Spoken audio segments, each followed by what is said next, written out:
Assalamualaikum warahmatullahi wabarakatuh. Pemirsa Tegar TV, bagaimana kabar Anda hari ini? Semoga selalu sehat dan senantiasa semangat dalam menjalankan aktivitas di hari ini. Senang sekali rasanya saya salah satunya dapat menjumpai Anda dalam dialog spesial hari ini. Pemirsa, sebagaimana kita ketahui bahwa kemandian daerah dapat diukur dari perbandingan penerimaan besarnya pendapatan asli daerah di Kabupaten Lampung Tengah. Dan tentu saja untuk bisa membahas sebagai besarnya penerimaan PAD di Kabupaten Lampung Tengah, sudah hadir bersama kita yakni Wakil Ketua 2 DPRD Lampung Tengah dari fraksi Gerindra, Pak Firdaus Ali. Assalamualaikum Pak. Waalaikumsalam warahmatullahi wabarakatuh. Bagaimana kabarnya, sehat ya Pak ya? Alhamdulillah sehat. Sehat? Iya. Jadi tahun baru ini punya semangat baru atau justru waduh ini makin sibuk, justru gimana di tahun baru? Ya, tetap harus punya motivasi ya, tambah semangat untuk tahun 2023. Ya kan, apapun yang mau kita jalanin, kita harus optimis. Yang terbaik pasti akan kita capai. Akan capai. Di awal tahun ini bagaimana kesibukannya? Justru makin sibuk atau masih longgar nih di awal tahun seperti ini?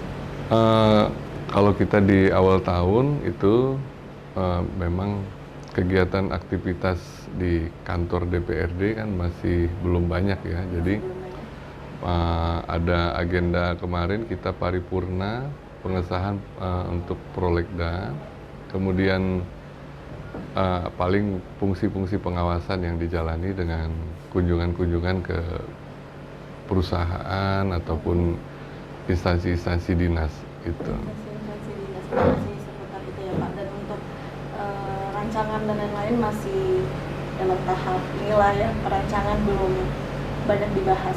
Ya, jadi baru pengesahan untuk rancangan, kemudian nanti kemungkinan setelah AKD terbentuk di bulan 2 nanti sudah mulai ada pembahasan, kemudian ada proses-proses lanjutan untuk studi banding ataupun di tingkat pengesahan nanti. Baik, nanti saya akan tanya tentang itu. Tapi bagaimana nih di awal tahun semangat baru? Katanya saya dengar-dengar nih bahwa kali ini Firdaus ini penyanyi nih. Untuk hobinya bagaimana? Tetap di sela-sela kesibukan dari Wakil Ketua? Iya, ini kalau udah ngomongin masalah nyanyi tuh semangatnya langsung beda. Dia lebih termotivasi dia kan. Motivasi. Karena kalau untuk musik tuh seni ya, khususnya untuk seni memang merupakan bagian dari hobi. Jadi seandainya aktivitas kita dalam hal di luar urusan kantor, itu memang kadang-kadang kita selingin juga dengan aktivitas yang di bidang seni dan musik. Gitu. Jadi untuk penghilang penat. Ya. Ini menarik nih, karena backgroundnya memang nyanyi, musik, seni. Apakah sentuhan-sentuhan program juga yang diciptakan, yang diinovasikan juga ada di program ini? Mungkin membentuk kelompok seni atau apa? Ada? Ada. Kalau itu sudah pasti, Sudah pasti. karena kan kita menikmati proses dari apa yang kita kerjakan itu kan kadang-kadang kita merasa yang kita sukai itu lebih apa ya, lebih kita senangi dalam proses pelaksanaan. Nah, untuk komunitas-komunitas kita banyak untuk membentuk karena kita memandang bahwa banyak daripada kelompok-kelompok atau komunitas itu yang juga sangat membutuhkan sarana prasarana dari pemerintah daerah. Karena mereka ini ada beberapa hal yang memang dibutuhkan oleh mereka. Yang pertama adalah tempat untuk beraktivitas, kemudian sarana prasarana pendukung. Jadi contohnya komunitas apa ini, Pak? Kita ada kayak KMLT ya. KMLT itu dari Komunitas Musik Lampung Tengah, kemudian ada Jamaah Melodia, kemudian ada company itu dia dari apa? Namanya memang kita dengar kayak nama Belanda, tapi mereka itu kepanjangan dari Komunitas Pecinta Musik dan Seni di wilayah Kecamatan Seputi Mataram dan Bandar Mataram. Gitu. Dan semua komunitas tersebut digagas oleh Pak Firdaus atau jauh sebelum Pak Firdaus sebagai Wakil Ketua sudah ada? Sebagian, ya mayoritas itu memang kita yang mengajak mereka, jadi untuk supaya terinspirasi dalam hal membentuk suatu komunitas. Walaupun secara skup luasnya mereka tetap bergabung bersama-sama dengan komunitas-komunitas yang lain pada saat kita ada kegiatan berkenaan dengan kegiatan seni dan budaya yang ada di wilayah kecamatan-kecamatan yang lain. Nah, jadi memang ada keunikan dari jargon-jargon mereka kan, misalnya satu irama sejuta saudara, kemudian satu pespa sejuta suara, sejuta saudara gitu kan. Ya, jadi untuk hal pertemanan saya melihat malah mereka bukan hanya di lingkup kecamatan saja, mereka ada yang sampai di luar Kabupaten Lampung Tengah juga dari sisi pertemanan. Jadi begitu mereka mengadakan event ataupun kegiatan-kegiatan berkenaan dengan seni dan budaya, dari Lampung Timur masuk, dari Bandar Lampung, dari Metro, dari Lampung Utara, ya kita sama-sama di situ. Luar biasa sekali ya. Hanya penggagasnya yang di wilayah dari kecamatan kebetulan yang menjadi kecamatan binaan dari saya. Selain dari meningkatkan rasa solidaritas, hadirnya komunitas ini apa? Perubahan apa yang sudah diciptakan? Yang pasti mereka membutuhkan wadah. Kemudian setelah wadah mereka membutuhkan eksistensi. Kemudian mereka butuh yang namanya IT. Kemudian yang saya maksud dari sarana prasarana pendukung tuh IT. Kemudian kalau memang mereka dari lukis misalnya, mereka harus ada kanvas, harus ada disiapkan kita bantu cat. Nah, jadi kalau mereka tidak membentuk dari suatu kelompok atau komunitas, kita nggak bisa berbuat banyak.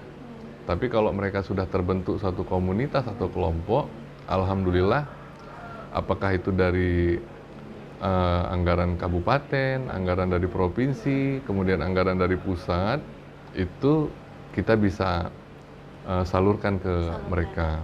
Jadi ada yang sudah punya sound system, ada yang punya alat rebana, hadroh, segala macam. Oke, baik, menarik sekali, nanti akan kita bahas lagi ya Pak Ya, Firdaus. siap. Dan untuk pemirsa jangan kemana, tetap di Dialog Spesial.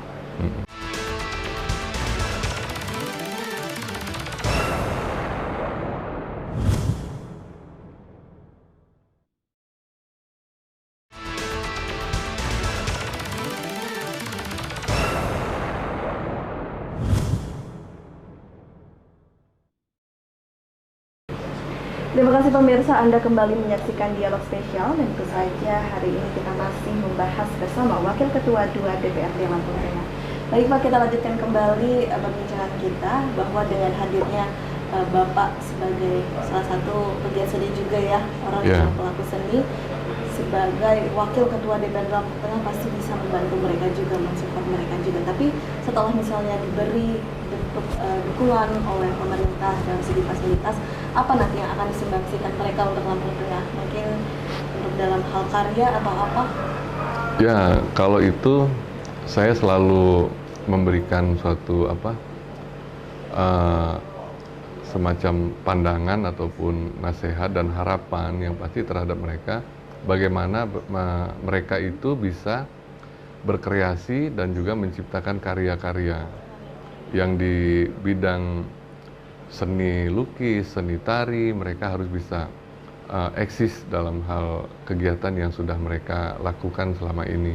Kemudian kalau dia di seni musik, mereka juga jangan tergantung dengan lagu-lagu cover ya kan, mereka harus menciptakan single ataupun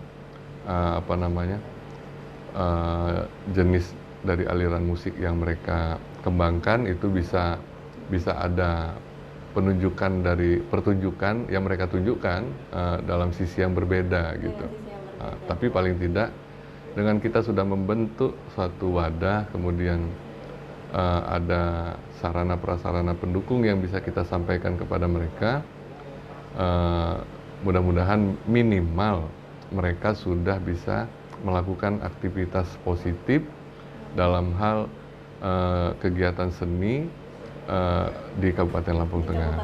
Tentu saja nantinya dengan karya-karya tersebut juga bisa mengharumkan nama daerah Pak, Kabupaten Lampung Tengah. Tapi kalau dari sudut pandang Pak Firdaus sendiri, seberapa penting sih sentuhan seni ini ada dalam pembangunan suatu daerah? Ya, Apakah menjadi keunikan sendiri nantinya? sebenarnya gini ya, seni itu adalah merupakan proses menghibur dalam artian mereka sampai pernah menyampaikan kepada saya ada moto. Nah, moto ini moto terbalik ya, moto terbalik. Ada yang dia tergerak untuk yang penting saya adalah melakukan ini untuk kesenangan diri saya sendiri. Kalaupun nanti yang mendengar, yang menonton, yang melihat itu ikut senang, ya alhamdulillah. Nah, ada juga yang makanya saya bilang moto terbalik. Kami datang ke sini adalah untuk memberikan kesenangan, kepuasan terhadap siapapun yang melihat kami, siapapun yang menyaksikan kami, ataupun yang menikmati daripada hasil-hasil karya kami. Gitu. Makanya saya bilang, ya dua sisi moto yang berbeda, tapi ada sisi positif yang mana itu adalah bisa menggerakkan daripada mereka agar tetap terus bisa berkarya di Kabupaten Lampung Tengah dari bidangnya masing-masing. Itu. Luar biasa, dan samping itu juga nanti bisanya meningkatkan indeks kebahagiaan juga deh. Ya, indeks kebahagiaan. Nah, kemudian sebenarnya mereka itu hampir bisa dikatakan menjadi satu dengan yang namanya pariwisata. Nah, setiap ada objek-objek wisata, apakah itu dari sisi sumber daya alam ataupun sumber daya manusia, mereka itu secara tidak langsung memang berjalan beriringan dengan aktivitas itu. Karena sektor-sektor pariwisata itu biasanya terangkat karena adanya event-event yang juga dihiasi oleh kegiatan seni dan budaya. Itu. Agar di Kabupaten Lampung Tengah juga terkenalkan itu tidak sih Pak? Karena kita lihat juga kalau mengacu di daerah lain itu seperti Jogja, itu kita ketika masuk ke Jogja itu banyak sekali pelaku-pelaku seni bermain musik dan lain-lain. Ada tidak harapan atau tidak sih target ingin Lampung Tengah seperti itu? Ya, pasti kan semua punya target. Nah, terus sebenarnya saya kalau boleh cerita, kita di Kabupaten Lampung Tengah ini banyak potensi, baik itu dari sisi perform secara personal maupun secara zonasi, ya kan, bahwa mereka itu sebenarnya telah memiliki tempat, ya kan, kemudian mereka juga bisa memberikan menunjukkan daripada hasil karya daripada tempat-tempat spot yang sudah ada di wilayah mereka masing-masing. Dan alhamdulillah memang terbantu dengan yang namanya IT. Jadi karena memang IT yang dimanfaatkan untuk istilahnya menyebarkan informasi berkenaan dengan aktivitas mereka, sehingga ada rating naik daripada popularitas mereka, baik itu dari sisi personalnya ataupun dari zona atau tempat-tempat yang mereka melakukan kreasi, yang akhirnya bisa dilihat oleh masyarakat banyak itu. Bisa dimanfaatkan dari segi itu. Kalau kita lihat potensi di Kabupaten Lampung ini lebih ke seni apa nih? Kan kalau seni kan banyak sekali ya jenisnya. Tapi kalau Bapak melihat dari SDM-nya, itu sebenarnya unggul di seni apa nih? Ya, kalau kita bilang untuk mana yang lebih unggul, sebenarnya semua hampir sama ya, yang penting kan eksistensi sebenarnya. Karena ada yang dari sisi musik, ada yang dari sisi seni tari, ada yang dari sisi lukis, koreografi, ataupun ya kan. Nah, tinggal bagaimana kita bisa memberikan mereka kesempatan. Itu wadah, sehingga mereka bisa tetap terus melakukan kegiatan, jadi eksistensinya tetap terus bisa jalan. Gitu. Di sini Pak Firdaus akan memfasilitasi semua, menyamaratakan ya, tidak mengungguli salah satu bidang. Dan saat ini sejauh ini pemerintah Pemda bagaimana mendukung, meresponnya dengan baik, atau masih belum memberi tanggapan untuk ini? Ya, walaupun secara skala prioritas kan pasti ada prosentase, tapi alhamdulillah untuk kegiatan seni dan budaya, musik dan lain sebagainya itu juga masuk dalam apa namanya kategori 10 besar di Kabupaten Lampung Tengah. Jadi ada perhatian daripada pemerintah yang bisa membantu mereka dalam hal melakukan aktivitas itu tentunya. Tapi aktif ya Pak sampai saat ini komunitas-komunitas tersebut? Aktif, karena mereka tahu kita yang ngajak mereka, terus kita hobi juga, jadi ya hampir tiap bulan pokoknya kita kelilingin aja itu. Oh, pokoknya siapin tuh alat musik, siapin lukisan-lukisan kalian, terus ada bikin-bikin konten, saya bilang. Jadi ya pokoknya kita manfaatkan sarana prasarana yang ada, kalaupun nanti misalnya ada sesuatu yang bisa kita perbuat untuk yang bisa lebih daripada yang sudah ada dari mereka, ya insya Allah itu nanti akan kita upayakan. Tapi untuk yang sudah berjalan, ya kita nikmatin dari apa yang sudah ada pada kita sekarang. Gitu. Memang biasanya aktivitasnya apa saja sih Pak? Apa hanya sekedar kumpul, kemudian membuat karya, atau justru lebih dari itu kegiatan sehari-hari? Ya memang dia bentuknya event ya, event jadi ada semacam kayak pagelaran, ada semacam festival gitu kan.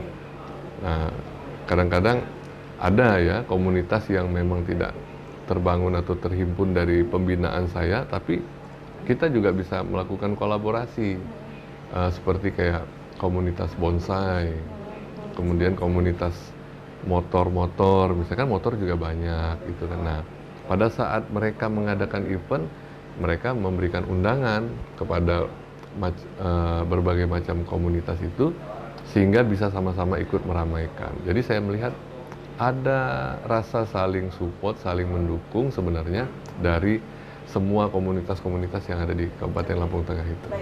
Baik Pak Firdaus, nanti kita lanjutkan kembali usai jeda pariwara berikut ini. Baik.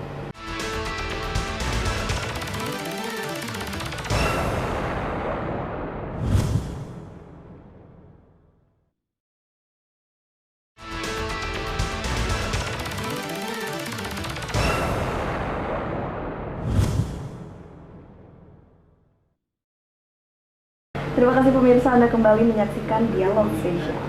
Baik Pak, tadi kita sudah banyak membahas mengenai seni ya. Iya.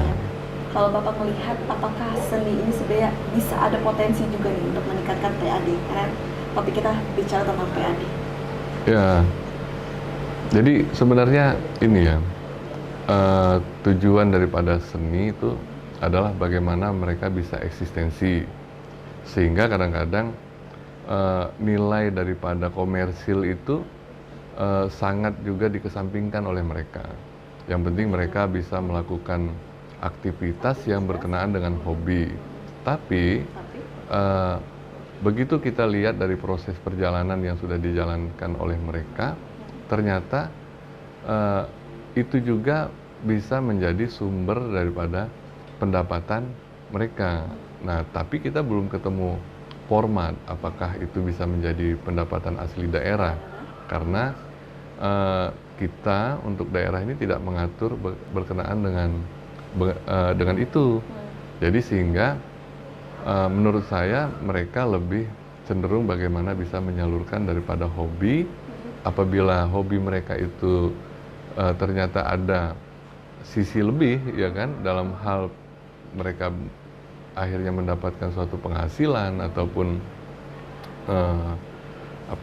ketenaran dari aktivitas yang mereka lakukan, itu masih sifatnya kepada pribadi dan kelompok biasanya itu. Tapi ya, tidak menutup kemungkinan nanti akan diarahkan ke sana. Nanti mungkin kita tetap mengacu terhadap undang-undang yang ada di atas, ya kan.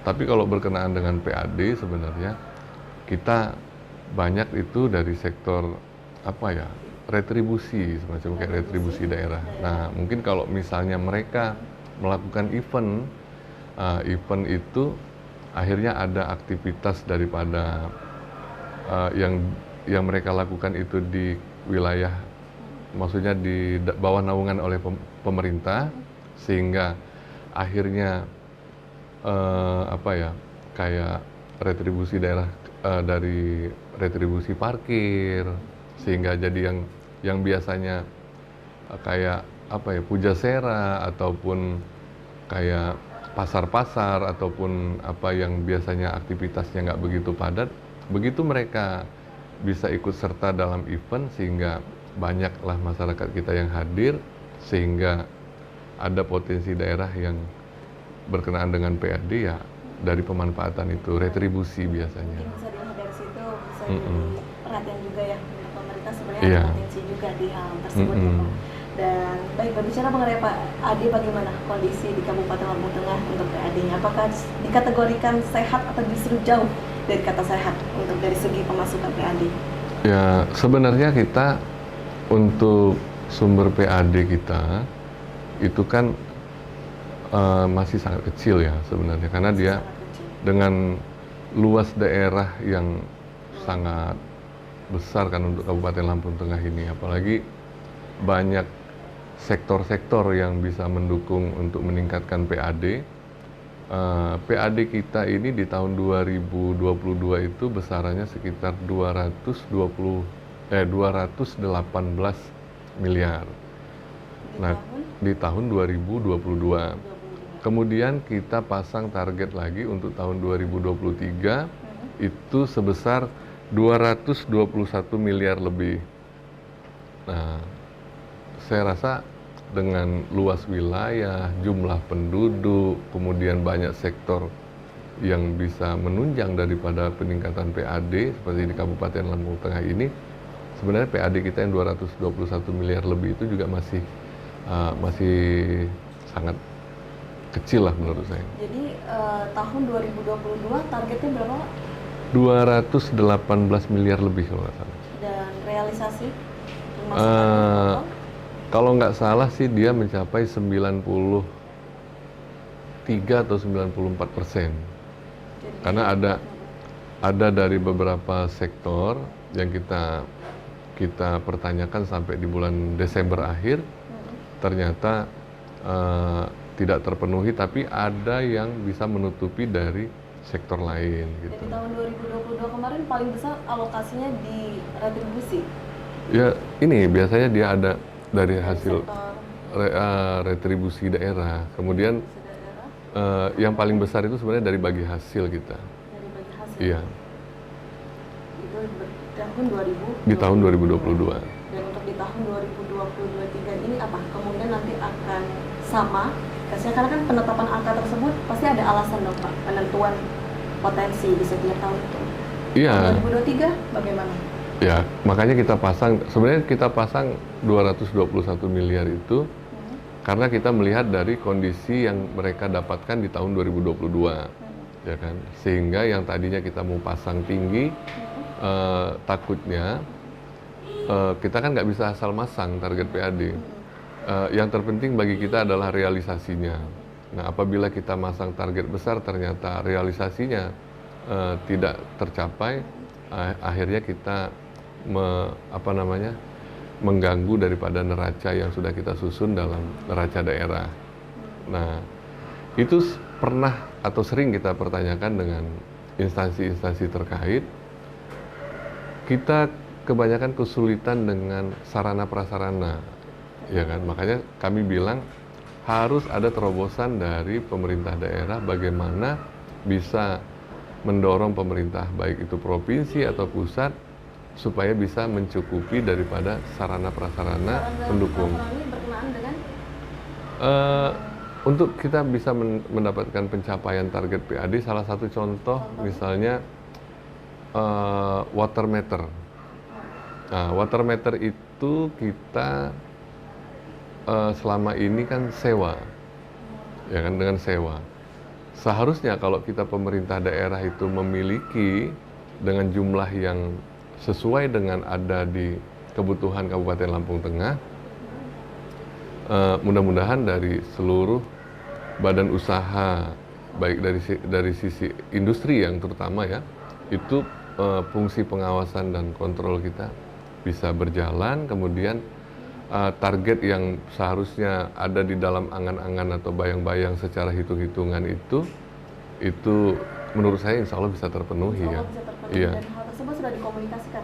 Sudah kita komunikasikan. Nah, yang menjadi kendala itu sarana prasarana itu sangat membutuhkan biaya yang sangat besar. Membutuhkan sangat biaya yang besar. Nanti kita lanjutkan kembali Pak Firdaus. Ya, siap. Dan untuk pemirsa jangan kemana-mana, tetap di Dialog Spesial.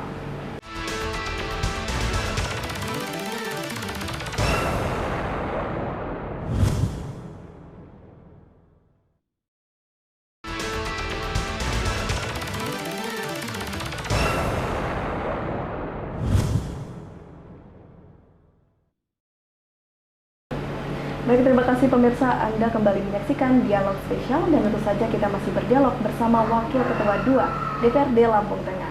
Baik, Pak Firdaus tadi sempat terhenti bahwa sarana dan prasarana ini sangat membutuhkan anggaran yang besar, kemudian? Ya, kemampuan daerah kita, ya itu tadi, kan kita ada prioritas.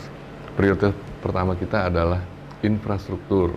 Nah, infrastruktur ini masuk di dalam infrastruktur jalan, jembatan, kemudian perbaikan daripada sarana prasarana di bidang pendidikan seperti sekolah-sekolah, kemudian di kesehatan juga, ya kan.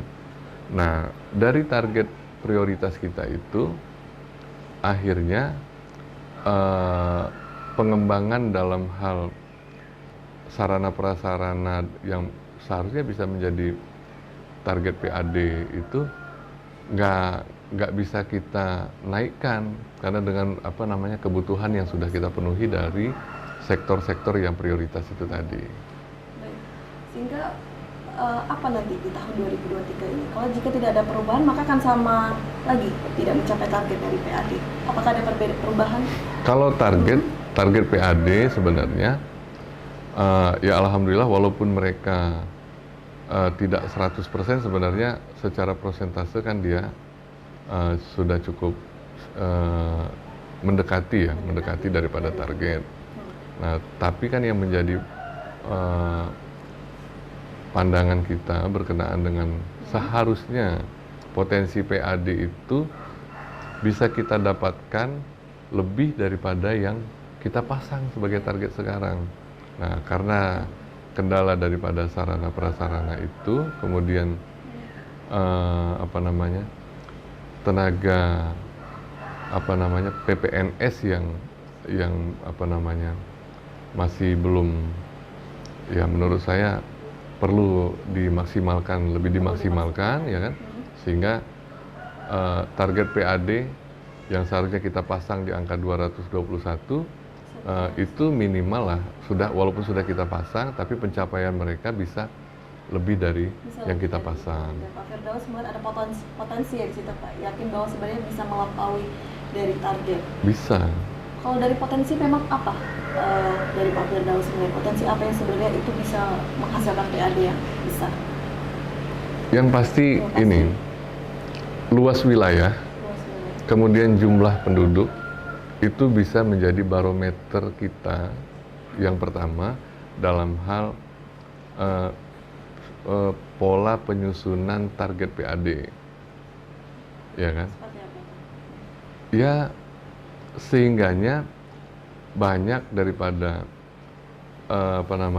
sektor-sektor pendapatan asli daerah yang secara otomatis itu akan bisa kita dapatkan. Nah, seperti kita ada industri, ada pajak bumi dan bangunan bagi hasil daripada pajak listrik, kemudian pajak air bawah tanah, pajak kendaraan. Kalau kita hitung secara analisa, jumlah penduduk kita 1 juta jiwa lebih. Kemudian yang memiliki kendaraan bermotor, ya kan? Satu rumah itu ada yang punya 1 kendaraan, ada yang punya 2 kendaraan, ya kan? Nah, kalau kita hitung secara akumulatif, seharusnya pendapatan bagi hasil kita ini bisa lebih dari situ. Nah, makanya kita harus banyak bisa mensiasati, karena mereka membayar pajak itu kan tidak mesti harus di Lampung Tengah. Mereka bisa bayar pajaknya di luar Lampung Tengah. Ada yang sifatnya dari industri, kayak PPH, PPN. Mereka dari industri lebih cenderung untuk bayar di pusat, yang menikmati Jakarta, ya kan? Yang paling besar untuk proses pembagian hasilnya itu di Jakarta. Nah, kita yang di Lampung Tengah hanya ketiban berketempatan wilayah tempat mereka melakukan aktivitas dan produksi saja. Benar sekali. Gitu. Pajaknya di sana Tidak diterima oleh kita. Nah, yang jadi kendala seperti saya bilang tadi itu sarana prasarananya. Grade daripada Direktorat Pajak Kabupaten Lampung Tengah ini belum memadai untuk proses tersebut. Nah, kita di Lampung ini yang sudah masuk dalam proses memadai itu salah satunya adalah Metro. Nah, seandainya mereka itu membayarnya di Metro pun, pada saat proses pembagian bagi hasil pajaknya yang terbesar Metro, gitu. Kita kan kebagian persentasenya ya yang di bawah daripada tempat kita membayar pajak, gitu. Oke, jadi ini merupakan permasalahan yang kompleks ya Pak ya? Ya, saya rasa sebenarnya bisa pemerintah daerah itu melakukan pengembangan dalam hal sarana prasarana. Yang penting adalah sumber daya manusia, kemudian terobosan-terobosan daripada pemerintah, bagaimana sarana prasarana pendukung itu bisa kita dapatkan ataupun bisa teratasi oleh apa yang mereka lakukan dalam hal terobosan itu tadi. Jadi bisa disolusikan dengan hal tersebut ya. Iya. Jadi bisa diartikan bahwa kan sebenarnya pajak ini kan merupakan sektor yang paling potensial ya Pak untuk menambah pendapatan daerah. Iya. Jadi di Kabupaten Lampung Tengah ini secara sektor pajaknya belum begitu besar. Kalau kita lihat berkaca dari PAD tahun 2022 ya Pak di situ. Iya. Jadi peningkatan kita itu prosentasenya tidak terlalu besar. Tidak terlalu besar. Iya. Saya ingat dari tahun 2010 saja pada saat saya pertama kali menjadi anggota DPR. PAD kita itu besarannya 120 sekian miliar. Ini tahun 2023, 13 tahun kita melakukan pengelolaan keuangan daerah. Yang mana seharusnya prosentasenya itu tidak hanya pencapaian 100%. Ya kan? Seharusnya dia bisa produktif sehingga paling tidak 300 sampai 400%. Itu. Nah, tinggal ya kita kan nggak mau sesalah-salahan sebenarnya, karena kita juga merupakan bagian daripada pemerintah. Yang kita paksakan adalah bagaimana solusi itu bisa kita terapkan untuk prosesnya di Kabupaten Lampung Tengah. Itu. Dan pemerintah saat ini sudah perhatian, sudah memperhatikan masalah ini terkait sudah dikomunikasikan, tapi jangan dijawab dulu Pak Firdaus. Siap. Nanti kita lanjutkan kembali setelah jeda pariwara berikut ini.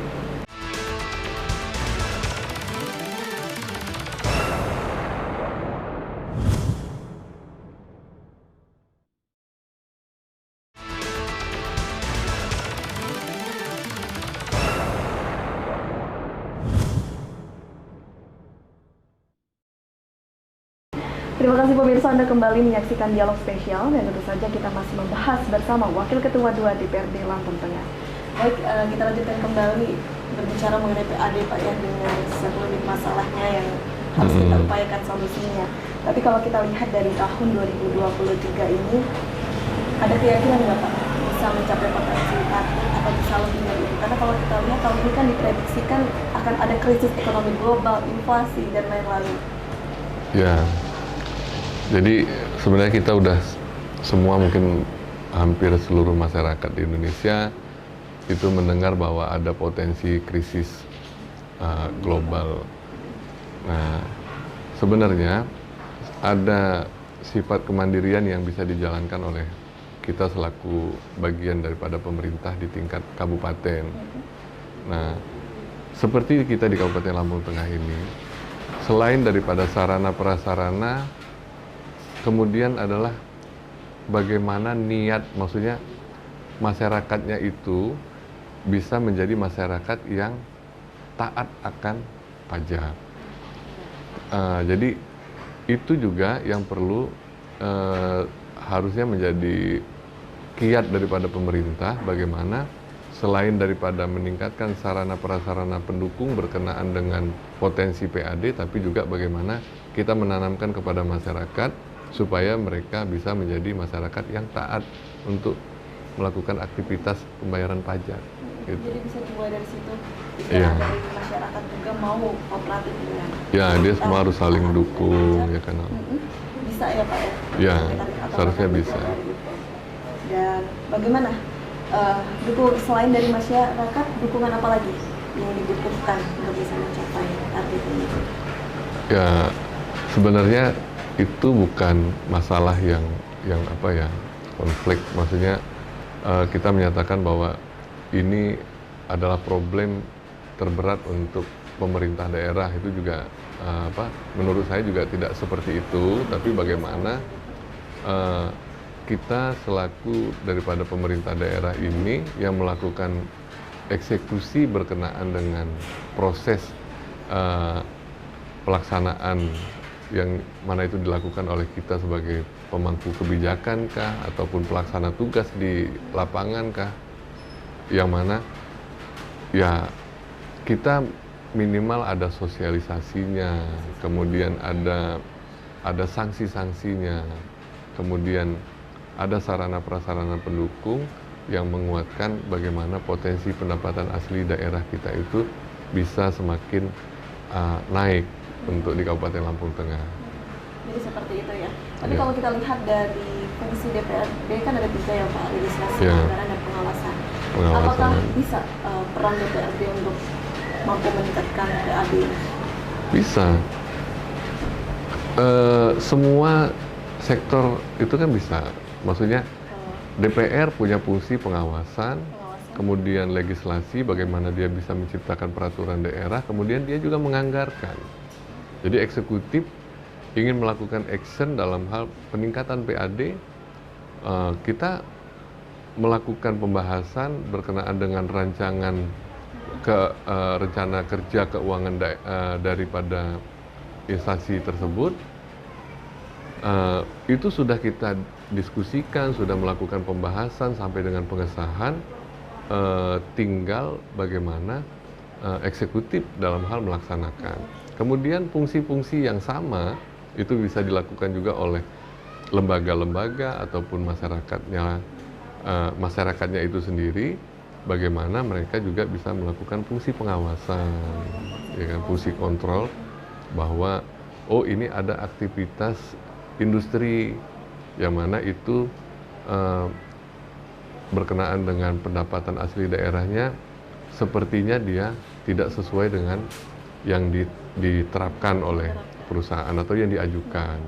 Nah itu juga bisa saling saling sinergi antara masyarakat dan pemerintah. Dan pemerintah, dan balik Iya. lagi bahwa salah satu fungsi dari DPR itu kan ada legislasi yang bisa Legislasi, dilakukan. membuat Dan kalau peraturan di tahun daerah. 2023 ini apakah nanti akan ada peran pada terkait PAD misalnya?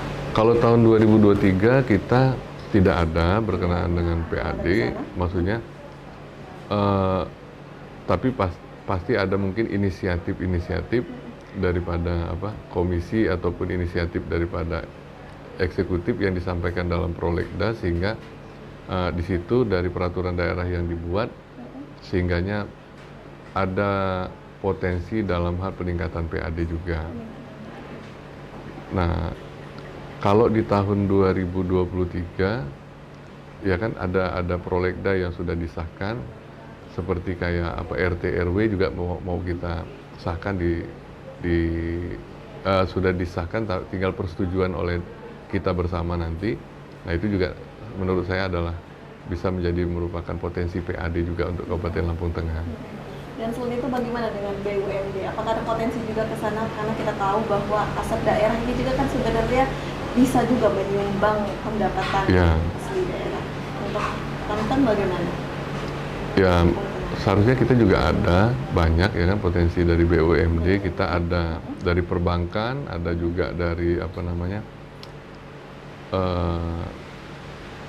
dulu, tapi kalau nggak salah udah nggak jalan ya. Yang pasti kayak seperti dari perbankan ya kan. Kita juga ada semacam investasi di Bank Lampung, ada investasi di Rajasa. Nah, yang itu juga memang sudah menjadi kesepakatan kalau yang seperti itu. Jadi kita juga sudah pasang target, untuk Rajasa berapa, untuk di Bank Lampung berapa, itu udah kita pasang ya. Baik, Pak Firdaus, nanti kita lanjutkan kembali dan Ya. untuk pemirsa dan kemana-mana tetaplah di Dialog Spesial.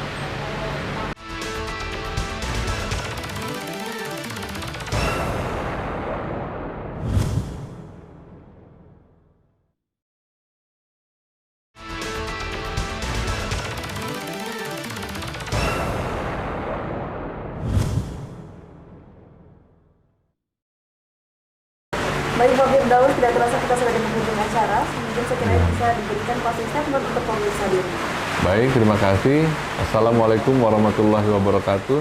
Saya Firdaus Ali, Wakil Ketua 2 DPRD Kabupaten Lampung Tengah dari fraksi Partai Gerindra, mengajak kepada masyarakat Kabupaten Lampung Tengah dapat bersama-sama turut serta mengawasi dan juga berpartisipasi dalam meningkatkan pendapatan asli daerah di Kabupaten Lampung Tengah, sehingga tujuan pembangunan di Kabupaten Lampung Tengah dapat tercapai dan dirasakan oleh masyarakat Kabupaten Lampung Tengah.